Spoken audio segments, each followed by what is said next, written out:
Picture this. Two men, both 35. 10 years ago, they were identical. Same build, same energy, same sharp look in their eyes. Fast forward to today.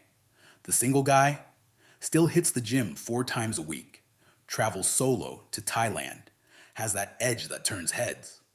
The married guy, soft around the middle, hasn't bought new clothes in 3 years, looks exhausted even after a full night's sleep. What I'm about to reveal will completely destroy the narrative society has fed you about relationships and aging. This is the uncomfortable truth that 95% of men will reject because it shatters everything they've been told about what makes a successful life.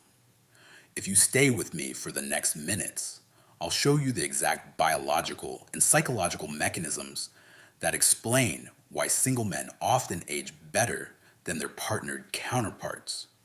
And more importantly, how understanding this can save you from becoming another casualty of comfortable mediocrity.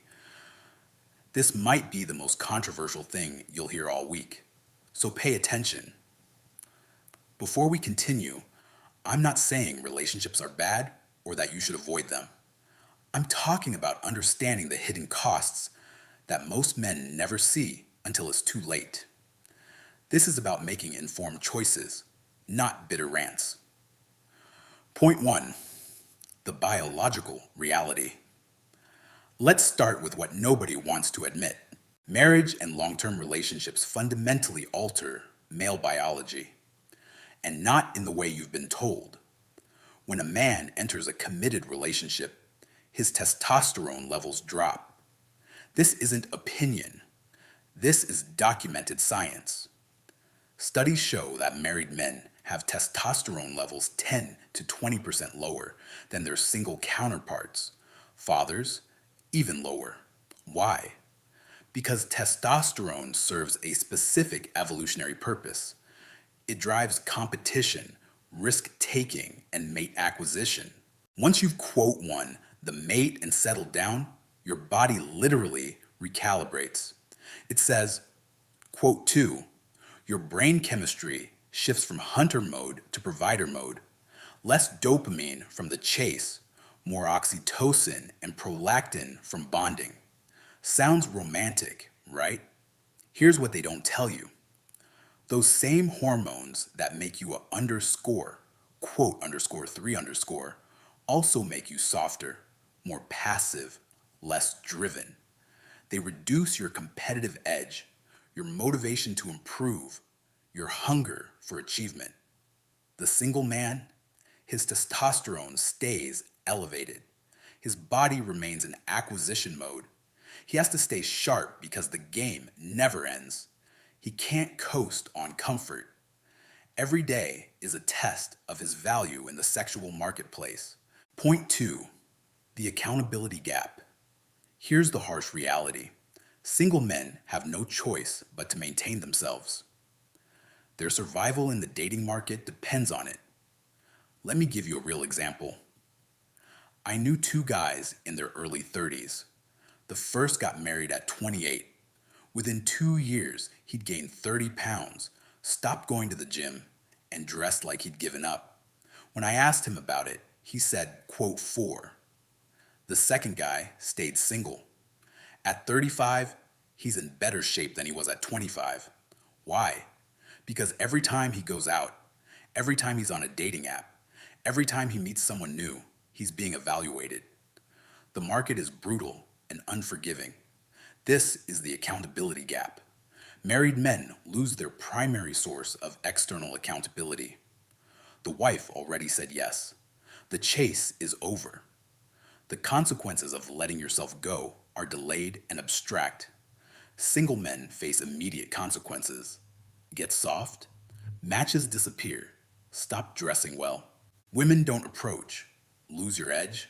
Someone sharper takes your place. The cruel truth is that unconditional acceptance often leads to unconditional decline.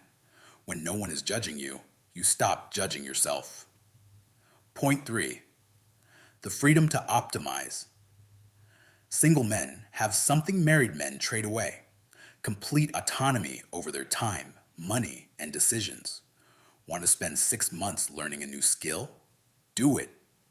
Want to move to another city for a better opportunity? Pack your bags. Want to invest aggressively or start a risky business? Your capital, your choice. The married man, every decision goes through a committee. Underscore, quote underscore 5. Underscore becomes the most common phrase in his vocabulary. His dreams get negotiated down. His ambitions get compromised. His resources get allocated to shared priorities that often aren't his priorities. I'm not saying compromise is wrong. I'm saying it has a cost. And that cost is often your ability to maximize your potential.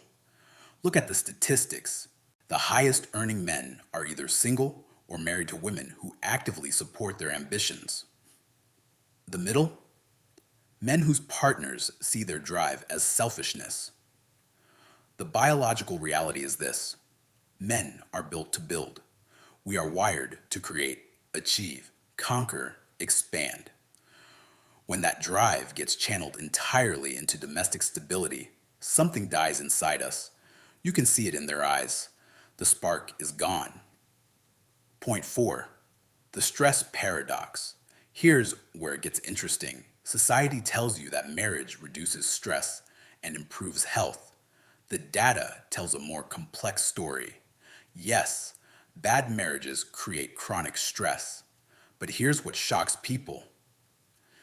Even good marriages create a specific type of stress that single men avoid entirely: relational labor. Managing someone else's emotions, navigating conflicts, meeting expectations, maintaining attraction, dealing with in-laws, coordinating schedules, compromising on the temperature of the bedroom. These micro stresses accumulate. They're invisible, but constant. Death by 1,000 negotiations. The single man deals with acute stress, dating anxiety, occasional rejection, loneliness. But acute stress is manageable. Your body recovers. You get breaks. Chronic low-grade stress. That's what ages you. That's what puts weight on your midsection, gray in your hair, and exhaustion in your posture. Research shows that married men report higher life satisfaction. But here's the trick. They also report higher daily stress, less freedom, and more obligation. Satisfaction isn't the same as vitality. The single man might be less satisfied in surveys, but he's often more alive. There's a difference between contentment and aliveness. One feels safe, the other feels electric. Point 5. The sexual marketplace. Dynamic. This is the point that will make people angry, but it's mathematically true. Men and women age differently in the sexual marketplace. Women peak in desirability in their early to mid-20s. Men peak in their mid-30s to early 40s. Why? Because female attraction is heavily based on physical youth. Male attraction is based on resources, status, confidence, and competence, things that increase with age. The 40-year-old single man with his life together, he can date women in their 20s, 30s, or 40s. His options expand as he ages, assuming he's maintained himself. The 40-year-old married man, locked into a relationship where both partners have aged. If his wife was 25 when they married, she's now 40. Her sexual market value has declined according to biological reality, not opinion. This creates a psychological dynamic. The single man feels his value increasing. He's becoming more desirable. This motivates him to maintain and improve. The married man often feels his options have narrowed. He's locked in. This reduces motivation for self-improvement. Why work hard on your physique when you're off the market? I'm not saying this is fair or kind. I'm saying it's real. Point 6. The mission versus the comfort trap. Every man faces a choice: live for mission or live for comfort. The single life, when lived intentionally, forces you to stay on mission. You have to keep building, improving, pushing. Your value is constantly being tested by the market.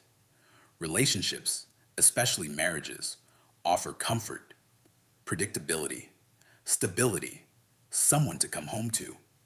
These things are valuable, but comfort is the enemy of growth. Here's what I've observed. Men in relationships often stop setting ambitious goals. Their vision shrinks to quote 8, the single man with purpose. His vision expands. Quote 9, there's no ceiling because there's no one asking him to slow down. This is why single men often achieve more. Not because they're smarter or more talented, but because they have fewer people asking them to be less. Your partner will say she supports your dreams, and she might believe it. But when your dreams require sacrifice from her, when your mission means less time, less money, less attention for the relationship, watch how fast support turns to resentment. Point 7, the relationship tax. Let me break down the real costs that no one calculates. Time tax. The average married man spends 2 to 3 hours per day on relationship maintenance, conversations, quality time, conflict resolution, shared activities. That's 14 to 21 hours per week. Over a decade, 7,280 to 10,920 hours you could have spent building something. Financial tax, married men spend 50 to 70% more than single men on housing, food, entertainment, and gifts. Your money funds 2 lifestyles, not one. Even if she works, shared expenses mean your discretionary income plummets. Emotional tax, constantly calibrating your behavior to maintain harmony. Can't make certain jokes. Can't spend Friday night how you want. Can't make unilateral decisions. Your emotional bandwidth is partially consumed by managing another person's needs. Opportunity tax. Every yes to the relationship is a no to something else. That networking event? Can't go. It's a date night. That business opportunity in another city? Can't take it. She has roots here. That risky investment? Too unstable for our future. Add it up. The relationship tax on your time, money, emotion, and opportunity is massive. For some men, the return on investment is worth it. For many, they're paying a premium for diminishing returns. Here's what it all means. The single man who uses his freedom wisely ages better because he maintains 3 critical things.